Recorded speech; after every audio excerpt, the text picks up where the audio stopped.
உங்கள் HD கனடாவின் இன்றைய முக்கிய செய்திகள். இலங்கை செய்திகள்.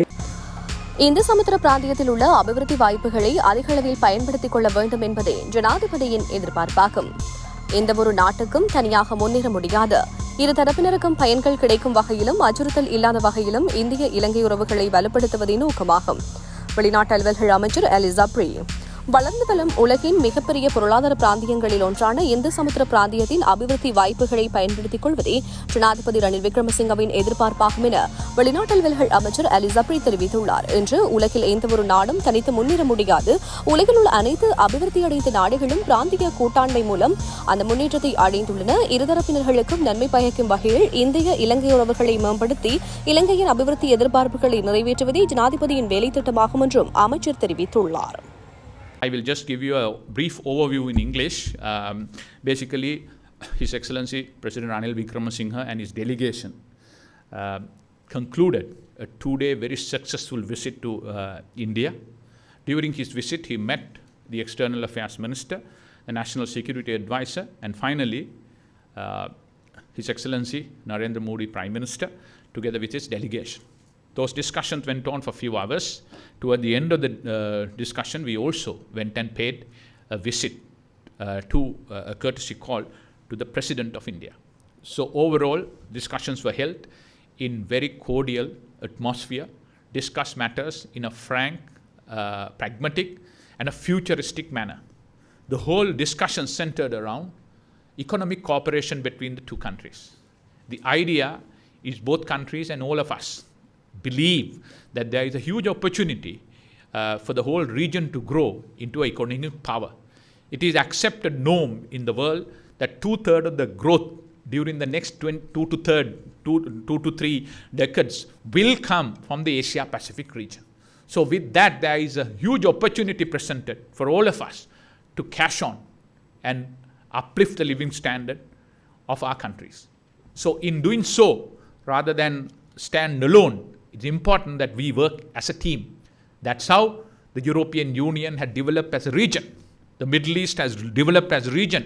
The North Americans have developed as a region. The East Asian countries, like tiger economies, ASEAN countries have developed as a region. And mainland China, such a huge country, developed as a region. So the net worth of growth could happen and propel in South Asia. So we want to work together to cooperation, understanding, joint ventures, particularly with India and the southern Indian region. In order to do that, we need to put the people-to-people contact. So we decided putting people-to-people connectivity is very, very important. As a first step, we thought that we must have more frequencies on air. Secondly, we thought that we should have ferry services.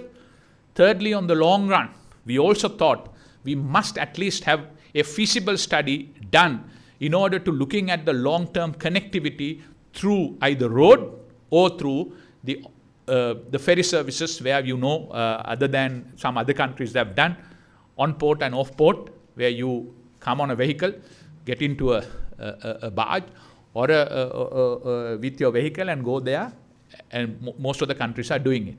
So that depends on the feasibility on the long run. For that, I think we should start that. We should start negotiations on that, studies on that, and probably we must consult everybody in this country and to the parliament whether we should go ahead with it. And what are the economic benefits for both countries. So many countries have done that. So we are looking at that. So connectivity is very important part of this discussion.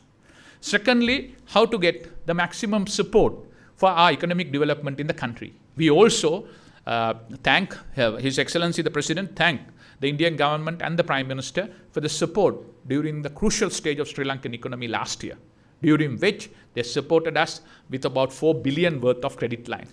And also their support was crucial at the IMF. And going forward, it's also important for us to get the debt restructured. So we continue to work with them in order to get that done so that we can move on with a new economy and take the bankrupt tag out of our economy. So we discussed that. And thereafter, there are many areas of interest. Together we discussed tourism, air connectivity, sea connectivity, education cooperation, digitalization cooperation, dairy sector cooperation, health sector cooperation, cultural cooperation, and also to support the view of to uplift the living standard of our upcountry Tamil community of Indian origin who are completing 200 years of their stay here in Sri Lanka. So in order to propel that growth, it was also discussed that Indians will invest about 750 million Indian rupees during the next year or two in order to support that upliftment. And we also wanted the feasibility of establishing some Indian universities in Sri Lanka. So it will provide opportunities for the Sri Lankan students to study and also to make Sri Lanka a regional hub for education. Then, of course, we also discussed the sensitive issue of fisheries issues. Particularly, Minister Douglas Devananda also was part of the delegation. We discussed the matter about the bottom trawling of the Indian fishermen. We explained the gravity of that and the danger it caused to the fishing life. And then we wanted to avoid that at any cost. We need to discuss that further. His president also took up the request that allowing innocent passage to the Sri Lankan fishermen to pass the Indian territory and go into the Arabian and the Mid Sea for long-term fishing. So those discussions were taken in. It was agreed that our joint working groups must meet each other and identify this. And digital connectivity was one of the most important things. India have made great strides on that, make use of their technical know-how, knowledge and investment in propelling the Sri Lanka growth in digitalization was another area of discussion which we continue to discuss with them.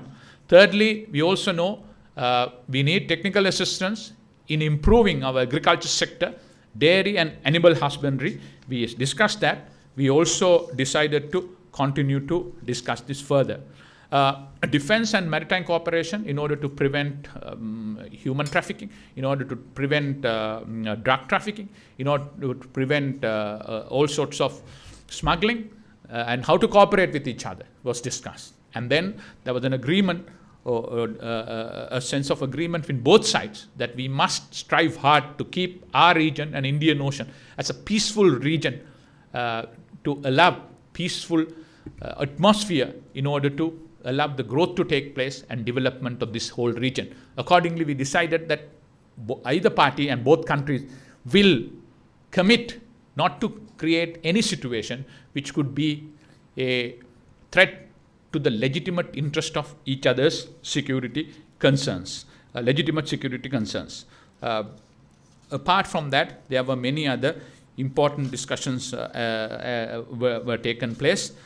His Excellency Prime Minister Narendra Modi particularly told that he is committed to the Sri Lanka's growth, development, and Indians will continue to support, and he will encourage the Indian to both government sector and the private sector to take part in that development path of it. His Excellency President Ranil Wickremesinghe explained his elaborate plan for reconciliation and bringing peace to the entire country. He told that he consider entire Sri Lankans, irrespective of their race, religion, culture, linguistic differences, as Sri Lankans, and his aim is to create a situation which is conducive for long-standing growth in this country. Accordingly, he told that he is keen in implementing the 13th Amendment, and as far as the police powers are concerned, he will consult all the parties in the government and the opposition and in the parliament and decide the way forward. Apart from that, most of the other areas, he was of the opinion that it can be implemented, and he will do that. And accordingly, he also told he has a special plan for northern development. Because due to the 30-year war, northern development had not taken place at the desired pace. So he told that he has a special plan to do that. And also he told to the upcountry Tamils, also he wants to help them to fully integrate into the Sri Lankan society. Accordingly, he told the 13th Amendment, the reconciliation mechanism, the TRC, and the entire mechanism he explained. So accordingly, it was all decided that all of us must work together as Sri Lankans and all Sri Lankans should be able to live with dignity, respect, and under a common identity of Sri Lankans. Thank you very much. I would like to take any question if you want.